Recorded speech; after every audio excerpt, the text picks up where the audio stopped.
हाय हुसैन हमला हुए की आवाज़ आज हर दिल में गूंज रही है। इस्लाम की तारीख में उदारवाद और सूफी अंदाज का वो चेहरा जो आज हर दिल में मौजूद है, वो एक दिन अस्त हो गया, उसका कत्ल कर दिया गया। और उसी गम में, उसी दुख में मुहर्रम की हर 10वीं तारीख को आशुरे के दिन मनाया जाता है। अच्छाई हार गई, बुराई जीत गई, लेकिन इतने सालों के बाद भी आज भी लोगों के दिलों में, लोगों के होठों पे बस एक ही नाम है, हुसैन, इमाम हुसैन का। ये है हुसैन की मोहब्बत, जो कल भी जिंदा थे, आज भी हैं और आगे भी रहेंगे। यही कारण है कि लोग हजारों लाखों की संख्या में आज गम ज़दा होते हुए बोल रहे हैं, हाय हुसैन हम न हुए, हाय हुसैन हम न हुए।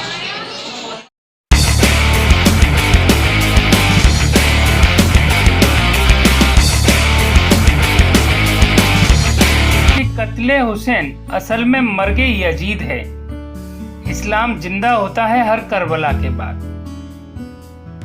हाय हुसैन हम न हुए, हाय हुसैन हम न हुए की ये जो आवाज आज के दिन सुनाई देती है, हुसैन जिंदाबाद, हुसैन जिंदाबाद की जो पुकार सुनाई देती है, ये उन गमजदा लोगों की आवाज है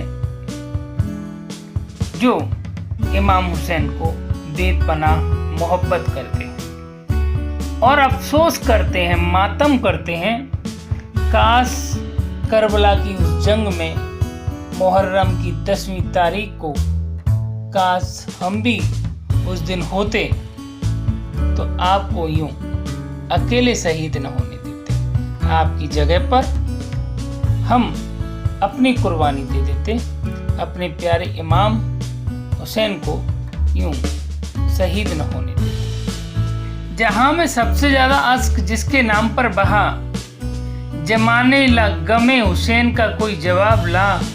वो कल भी जिंदाबाद थे, वो अब भी जिंदाबाद हैं। यजीद वाले तख्त पर नसीब के खराब हैं, हुसैन वाले कैद में रहकर भी कामयाब हैं। ये आवाज है उन लोगों की। दरअसल मुहर्रम इस्लामी कैलेंडर के अनुसार पहला महीना होता है और उसकी 10वीं तारीख को आशुरे के दिन नोआखानी, एक वर्ड है, एक शब्द है नोआखानी, जिसका मतलब होता है गम करना, दुख प्रकट करना। करबला की जंग में शहीद हुए उन वीरों, उन रणबांकुरों की शहादत को याद करने को ही नोआखानी कहा जाता है। बड़ी तेगों में ये जो आप देख रहे हैं, इसको हलीम कहते हैं। हलीम एक तरीका का प्रसाद मान सकते हैं आप। ये अन्नकूट, इसमें दाल, अनाज, सभी चीज़ें डाली जाती हैं, पकाई जाती हैं और फिर अपने मोहल्ले में प्रसाद रूप में बांटी जाती हैं। हर नजर में, हर जिगर में, हर नजर में, हर जिगर में आपकी चाहत हुसैन, आपका रोज़ा नज़र में।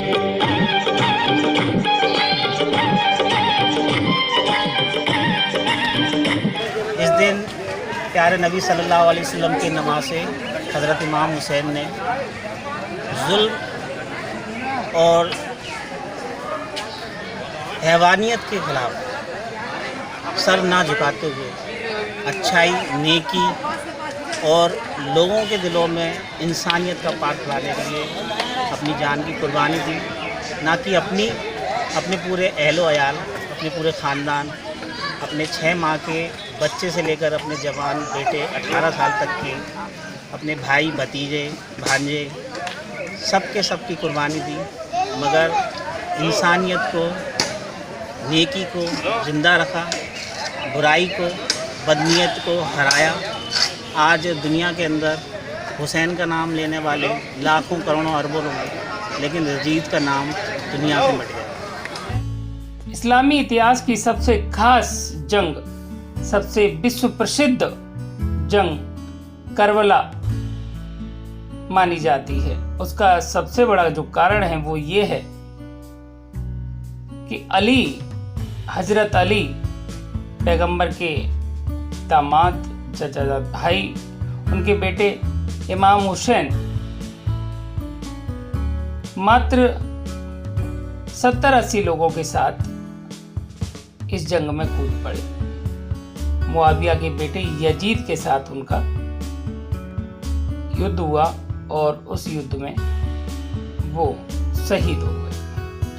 उस शहादत की याद में हर साल उनके चाहने वाले, उनके प्रेमी ताजिया निकालते हैं। इमामगाह से निकालकर उसे कब्रगाह तक ले जाते हैं, जिसे करबला का नाम दिया गया है। यहाँ इन ताजियों को सुपुर्दे खाक करते हैं। ये एक प्रतीक है। दरअसल इस ताजेदारी की शुरुआत तैमूर के ज़माने में हुई थी। तैमूर अक्सर इराक जाता था, लेकिन एक बार किसी कारण से वहाँ न जा पाया। उनके दरबारियों ने उनके लिए यहीं पर बांस की डंडियों से कब्र के रूप में एक ताजिया बनाया और यहाँ उनके सामने प्रस्तुत किया। तैमूर उस बात से इतने प्रभावित हुए कि उनके देखी देखा अन्य लोग भी ये काम करने लगे और भारत में ताजिएदारी की शुरुआत हो गई। उसके बाद ये रूप बदलता गया। हुसैन ता क़यामत तक हमारे दिलों में ज़िंदा हैं, उनकी यादें हमारे दिलों में ज़िंदा हैं, उनकी बताए हुए रास्ते हमारे दिलों में ज़िंदा हैं।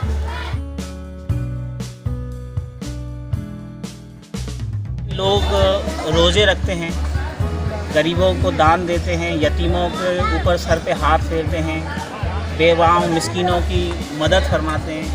हज़रत इमाम हसन हुसैन के शहीदी के बाद में सारे मोहल्ले के पड़ोस के तमाम लोग जो है मिल कर के गेहूँ, चावल और सारे अनाज लेकर के आए और उसके बाद मिक्स करके क्या नाम है उनके परिवार वालों के लिए उस समय पर किया गया था। तो उस ट्रेडिशन के मुताबिक जो है खिचड़े में, जिसमें कि अपन सारे अनाज, गेहूँ, चावल, दाल वगैरह डाल करके ये सब गरीबों को अपन ये वितरण करते हैं, उनको बांटते हैं। उनका प्रसादी है, उनका लंगर है, उनका प्रसादी।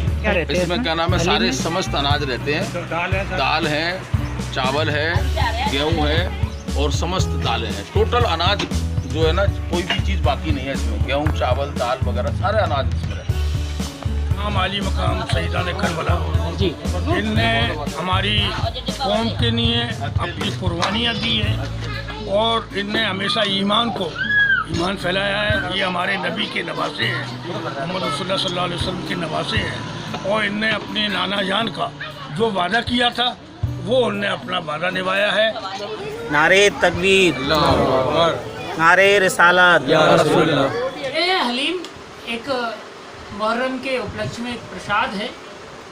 ये इसका मुख्य उद्देश्य रहता है गरीबों को, यतीमों को भोजन प्रदान करना, पेट भरना भूखों का। सभी लोगों ने शांतिपूर्ण तरीके से अपने अपने ताजिए अपने अपने छोटे से समूह में करबला ले जाके फातिहा पढ़ने के बाद सुपुर्दे खाक की। इसका मुख्य उद्देश्य यही है कि इमाम हुसैन जो करबला की जंग में मात्र 80 या 85 लोगों के साथ युद्ध लड़े थे, बट उसमें से 72 की शहादत हो गई और सामने ही मुआविया के बेटे यजीद के पास लगभग 10 या 15 हज़ार की सेना मौजूद थी। की लड़ाई थी उनकी, वो इराक और कुफा, एक्चुअली वो घर से निकले थे हज की यात्रा के लिए, लेकिन तभी इराक और कुफा के लोगों ने उनको बुलाया, उनसे पुकार की, अपनी रक्षा की और वो हज की यात्रा बीच में छोड़ के इराक और कुफा के लिए निकल पड़े। लेकिन रास्ते में ही करबला के पास उनको यजीद की सेना ने, मुआविया के बेटे यजीद की सेना ने घेर लिया और वहाँ दोनों के मध्य एक भयंकर युद्ध हुआ।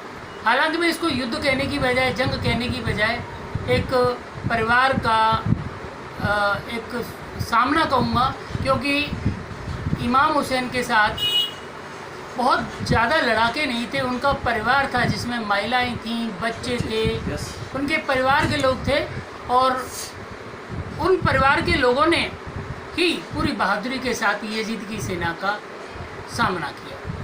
कहा जाता है कि यहाँ से हिंदुस्तान के कुछ लोग भी उस इमाम हुसैन की उस जंग में उनके साथ रहे। उनको हुसैनी ब्राह्मण के नाम से जाना जाता है, जहाँ तक मेरी जानकारी, उन्हें हुसैनी ब्राह्मण के नाम से जाना जाता है, जो हिंदुस्तान के लोगों ने उनकी इस जंग में उनका साथ दिया था। और उसी शहादत की याद में आज मुहर्रम मनाया जाता है। और सभी ईमान पसंद लोग ये कहते हैं कि हाय हुसैन हम न हुए, काश उस दिन हम होते तो आज आप जिंदा होते, हम अपनी साथ दे देते, अपने प्यारे इमाम हुसैन को इस जहां से न जाने।